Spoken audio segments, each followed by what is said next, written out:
Hello everyone, welcome to Nath পরিবার। আশা করি তোমরা সকলে ভালো আছো, আমিও ভালো আছি। দেখে নাও আজ আমি কোন রেসিপি তোমাদের সাথে শেয়ার করছি।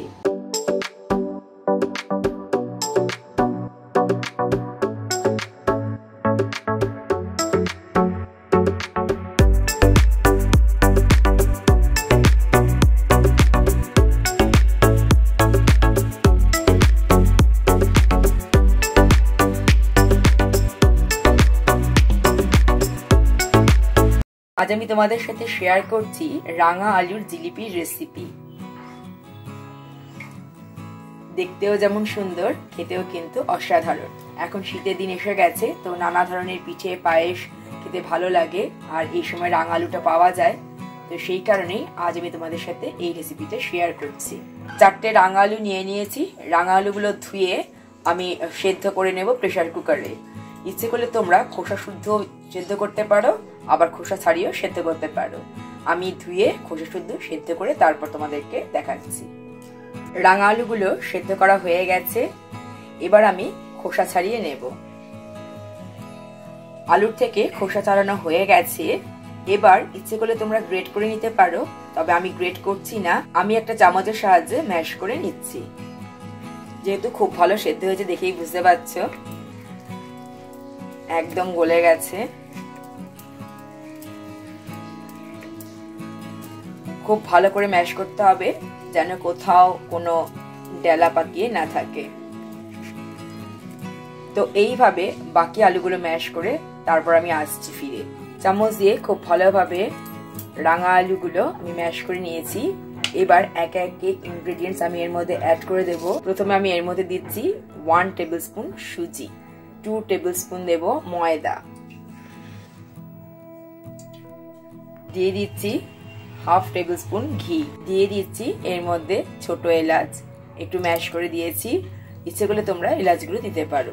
এবার এই সমস্ত উপকরণ প্রথমে চামচের সাহায্যে মেখে নিলেও পরে হাতের সাহায্যে খুব ভালো করে মেখে নিতে হবে। ভালোভাবে মাখা হয়ে গেছে। বেকিং পাউডারটা আমি পরে দিলাম। বেকিং পাউডার দিয়েও আমি খুব ভালোভাবে মেখে নেব।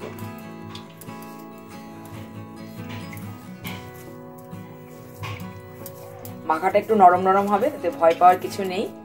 শক্ত হলে মিষ্টিটাও কিন্তু শক্ত হয়ে যাবে। তো দেখতেই পাচ্ছ এইরকম হয়েছে। দেখো আমাদেরকে দেখাচ্ছি,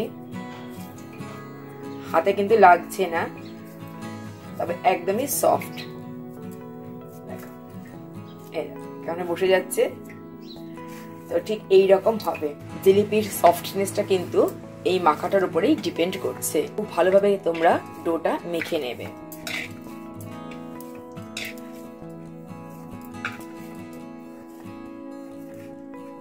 দেখতেই পাচ্ছ খুব ভালোভাবে ডোটা মাখা হয়ে গেছে, একদম স্মুথ হয়েছে। এবার এখান থেকে আমি লেচি কেটে নিচ্ছি। 6টা লেচি কেটে নিয়েছি। এবার এগুলো খুব ভালো করে আমি হাত দিয়ে একটু চেপে চেপে নেব, আর 2 হাত দিয়ে সুন্দর করে গোল করে নেব। 6টা লেচি গোল করে নিয়েছি। এবার জিলিপির শেপ আমি দিয়ে নিচ্ছি। গোল করার পরে আস্তে আস্তে একটু লম্বা শেপ তৈরি করে নেবে। অনেকটা লম্বা তৈরি করা হয়ে গেছে। এবার আস্তে আস্তে আমরা ফোল্ড করে নেব। দেখতেই পাচ্ছ জিলিপির যেরকম ফোল্ড থাকে সেই রকম ফোল্ড আমি করে নিলাম।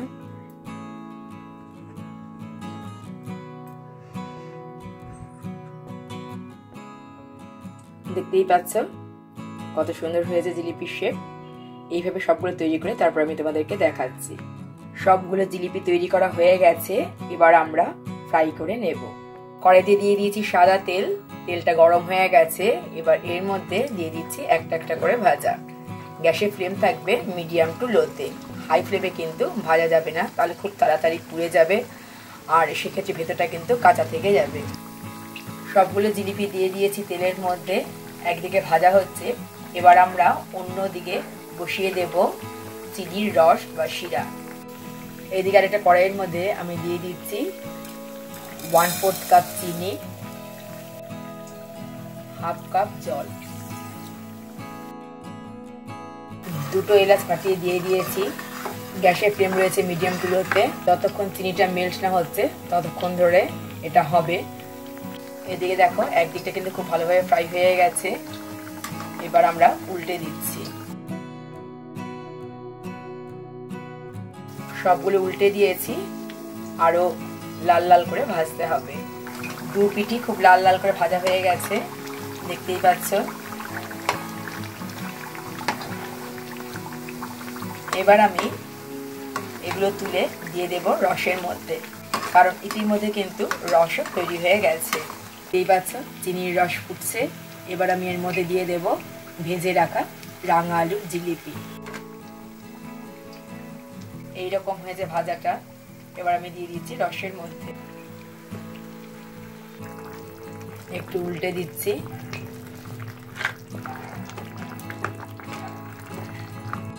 এবার আমি 2 মিনিটের জন্য ঢেকে দিচ্ছি, যাতে চিনির রসটা খুব ভালোভাবে জিলিপির মধ্যে অ্যাবজর্ব হয়ে যায়।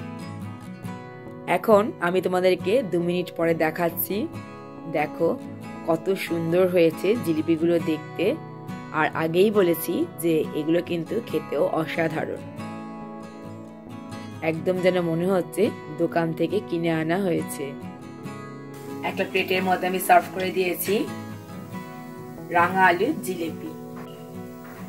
এবার একটা জিলিপি আমি কেটে তোমাদেরকে দেখাচ্ছি যে কতটা সফট হয়েছে। দেখতেই পাচ্ছ কতটা সফট, আর রস যে ভেতরে ঢুকে গেছে সেটা বুঝতে পারছো।